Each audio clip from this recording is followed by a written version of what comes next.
যারা প্রশ্ন করেছে বিভিন্ন জায়গায় নাকি মাইক বন্ধ করে দিচ্ছে, আমি একটা কথা বলবো, কারো রাইট নাই মাইক বন্ধ করার।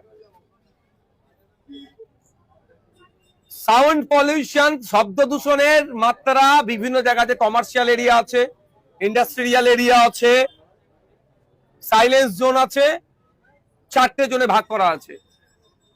কলকাতা হাইকোর্টের 65 ডেসিমেলের নিচে বাজানোর কথা বলা আছে। সুতরাং কোন জায়গায় কেউ যদি গিয়ে বলে মাইক বন্ধ করো ধর্মস্থানের, সে ভুল কথা বলছে, তাকে সঙ্গে সঙ্গে বলুন কোন আইনের পরিপ্রেক্ষিতে বলছে। হ্যাঁ, যদি বলে 65 ডেসিমেলের নিচে রাখো, ঠিক কথা তিনি বলছেন। সুতরাং আর একটা কথায় অহেতুক আতঙ্কিত হয়ে আমার ফোনে প্রচুর ফোন এসছে, অমুক গ্রামের নাকি মাইক নামিয়ে দিয়েছে, তমুক পাড়ার নামিয়ে দিয়েছে। আমি অনুরোধ করছি, এইটা আতঙ্ক ছড়ানো হচ্ছে। আপনি নিজে গিয়ে দেখুন তো সেই পাড়ায় মাইক নামিয়েছে কি নামাইনে। ওই গ্রামে আপনি জানতো, কারোর কথা শুনে আপনি ফোন করছেন আমাকে, কাউকে ফোন করতে আতঙ্কিত হবেন কেন? শোনেন, দেশ চলবে, রাজ্য চলবে কারো কথাই নয়, সংবিধানের কথাই, আইনের কথাই। আইন সেখানে বলা হচ্ছে কি 65 ডেসিবেলের নিচে।